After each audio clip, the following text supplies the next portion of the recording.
मैं हूं आपकी टीचर मुबीना बारी और आप देख रहे हैं effort for success.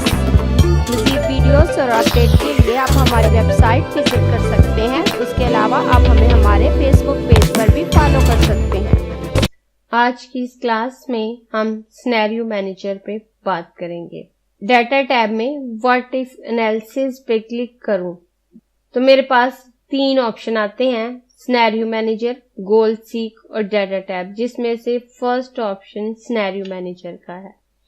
Scenario manager का ऑप्शन हमारे लिए किसी भी चीज की प्राइस को तय करने के लिए अहम किरदार अदा करता है। हम कुछ भी प्रिपेयर करते हैं, कोई चीज बनाते हैं और जब उसको सेल करना चाहते हैं तो उसकी कीमत बहुत अहमियत रखती है, और जो कीमत हम तय करते हैं वो ऐसी होनी चाहिए कि मार्केट में होने वाले थोड़े बहुत उतार चढ़ाव उस पर इफेक्ट ना करें, क्योंकि डेली बेस पे कीमत चेंज करना मुमकिन नहीं होता। जैसे कोई भी कंपनी कोई प्रोडक्ट बना रही है तो उसमें से हो सकता है कुछ चीजों की कीमत कम हो जाए, उस तरह से कंपनी का प्रॉफिट ज्यादा हो सकता है, लेकिन हो सकता है कि कुछ चीजों की कीमत बढ़ जाए और कंपनी का प्रॉफिट कम हो सकता है, लेकिन वो प्रॉफिट लॉस में न जाए। कीमत तय करते वक्त बहुत केयर की जरूरत होती है कि उस तरह की कीमत सेट की जाए कि अगर हमारे मटेरियल की कीमतों में कमी होती है तो हमारा कस्टमर परेशान ना हो कि मटेरियल की कीमतें तो इतनी कम हो रही हैं जबकि इस प्रोडक्ट की कीमतें हाई हैं। उस तरह से हमारा कस्टमर डिसहार्ट हो सकता है। लेकिन अगर मटेरियल की कीमतें बढ़ती हैं तो एकदम से इजाफा मुमकिन नहीं होता, क्योंकि लोग ज़हनी तौर पे तैयार नहीं होते कि एकदम से किसी चीज का रेट बढ़ जाए। उस तरह से अगर हम एकदम से प्राइस बढ़ाते हैं तो हमारी डिमांड में कमी आ सकती है, जो आइटम हम सेल कर रहे हैं उसकी डिमांड कम हो सकती है। इसलिए थोड़े बहुत मटेरियल के रेट बढ़ने से हम एकदम से कीमत नहीं बढ़ा सकते। इसलिए ऐसी कीमत तय करने की जरूरत होती है कि अगर थोड़े बहुत रेट चेंज हो तो भी हमारा प्रॉफिट लॉस में ना जाए, हमें कुछ ना कुछ प्रॉफिट आ जाए। तो उसके लिए हम सिनेरियो मैनेजर से हेल्प लेते हैं। जैसे अगर एक बेबी गारमेंट तैयार करने वाली फैक्ट्री है, वो 100 ड्रेस तैयार करना चाहती है। 100 ड्रेस तैयार करने के लिए उन्हें जो क्लॉथ चाहिए, जो कपड़ा है वो यूज करेंगे, उसकी टोटल कॉस्ट 20,000 है। दूसरा मटेरियल जो इस ड्रेस की तैयारी में यूज होता है, बटन या अदर डेकोरेशन मटेरियल, नलकियां, इस किस्म के कोई भी मामलात, वो 5,000 के होते हैं। लेबर को जो पे करना पड़ता है वो 15,000 है। इलेक्ट्रिसिटी जो यूज होती है वो तकरीबन 6,000 है और टोटल कॉस्ट जो आ रही है वो 46,000। अब हमें कीमत तय करते वक्त इस चीज का ख्याल रखना होता है कि थोड़े बहुत उतार चढ़ाव हमारी कीमत पे अफेक्ट ना करे, तो उसके लिए हम सिनेरियो मैनेजर की हेल्प लेते हैं। इस ऑप्शन को यूज करने के लिए हमारे पास टोटल वाले सेल को सिलेक्ट करना जरूरी है। पहले हम तमाम एक्सपेंडिचर्स जो हमारे अखराजात हो रहे हैं उन तमाम को सम कर लेंगे।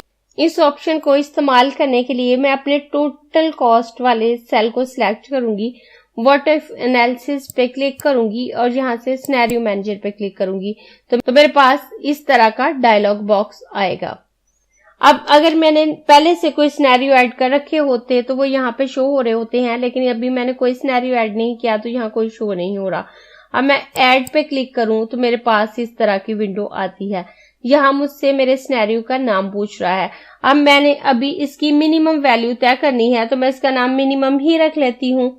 ये मैंने मिनिमम लिख दिया। उसके बाद चेंजिंग सेल, कि हमारा किस सेल में चेंजिंग होनी है, तो उसके लिए मैं इस ऑप्शन पे क्लिक करूंगी और उसे ये रेंज दे दूंगी जितनी रेंज में से मैंने चेंजिंग करनी है, और यहाँ पे इस एरो पे दोबारा क्लिक करके ओके करूं तो अब मेरे पास ये चारों वैल्यू आ रही हैं, 20,000, 5,000, 50,000 और 16,000।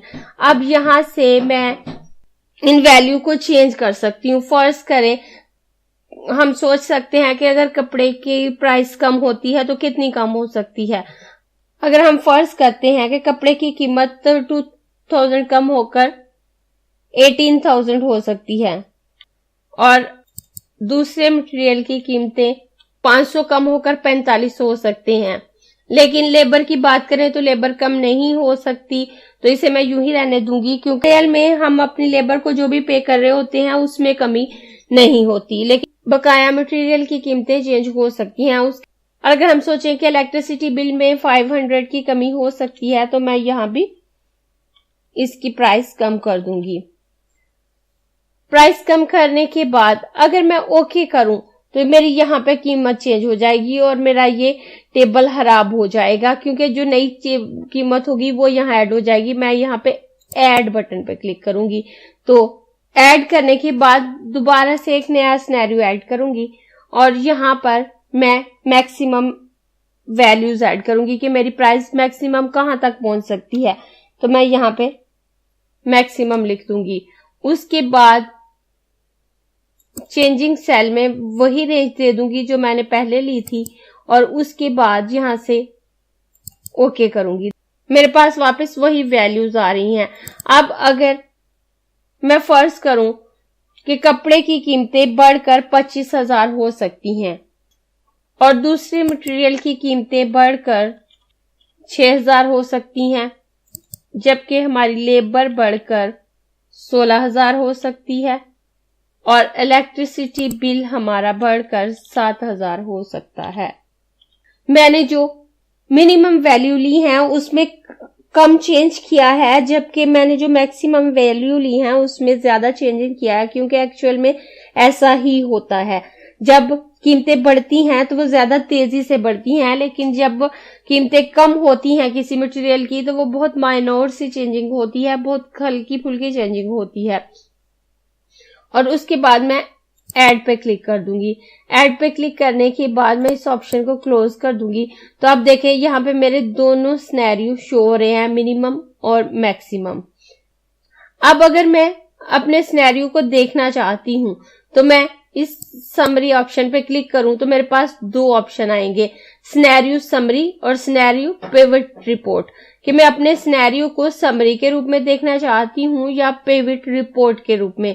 अगर पहले मैं इसको समरी के रूप में देखना चाहूंगी, मैं समरी के रूप में देखना चाहूं तो मैं यहां से सिनेरियो समरी पे क्लिक करते हुए ओके करूंगी। तो आप देखें एक नई शीट पर मेरे सिनेरियो की समरी आ रही है। ये मेरी करंट वैल्यू है जो इस वक्त चल रही है। मिनिमम वैल्यू इतनी हो सकती है और मैक्सिमम वैल्यू इतनी हो सकती है। उस तरह से जो हमारी टोटल कॉस्ट आ रही है वो इस वक्त ये है। अगर इसकी कीमतें कुछ कम होती हैं तो ये हो जाती हैं और अगर कीमतें बढ़ती हैं तो ये हो सकती हैं।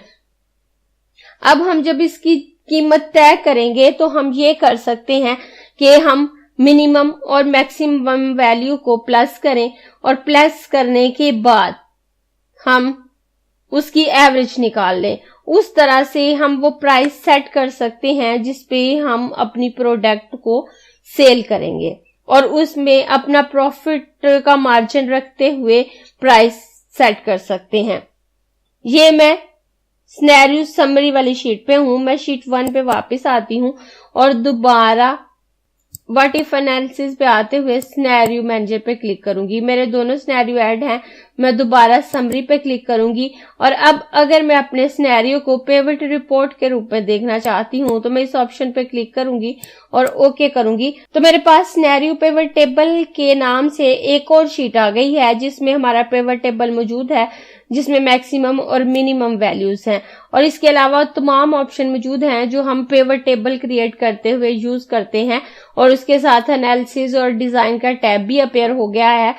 पिवट टेबल के नाम से मेरी एक और वीडियो मौजूद है जिसमें पिवट टेबल को क्रिएट करना और उसे यूज करना मैंने डिटेल में बताया है और अगर आपने वो वीडियो नहीं देखी तो मैं ऊपर लिंक दे रही हूं जहां पे क्लिक करके आप उस वीडियो को देखकर पिवट टेबल के साथ मजीद हम क्या क्या ऑप्शन यूज कर सकते हैं वो सीख सकते हैं। और इस तरह से सिनेरियो मैनेजर को यूज करते हुए हम अपनी प्राइस को सेट कर सकते हैं कि कौन सी प्राइस हमारे लिए बेटर है कि हमारी एक्सपेंडिचर्स में होने वाली मामूली सी तब्दीली हमारी प्राइस पे अफेक्ट ना करे ताकि हमारा कस्टमर डिस्टर्ब ना हो। अगर आपको ये क्लास पसंद आई है तो लाइक कीजिए, अपने दोस्तों के साथ शेयर भी कीजिए ताकि वो भी सीख सके। आप अपने क्वेश्चंस और व्यूज नीचे कमेंट बॉक्स में लिख सकते हैं। और अगर आपने चैनल सब्सक्राइब नहीं किया तो प्लीज सब्सक्राइब कीजिए ताकि आपको आने वाली वीडियोस का नोटिफिकेशन फौरन से मिल सके।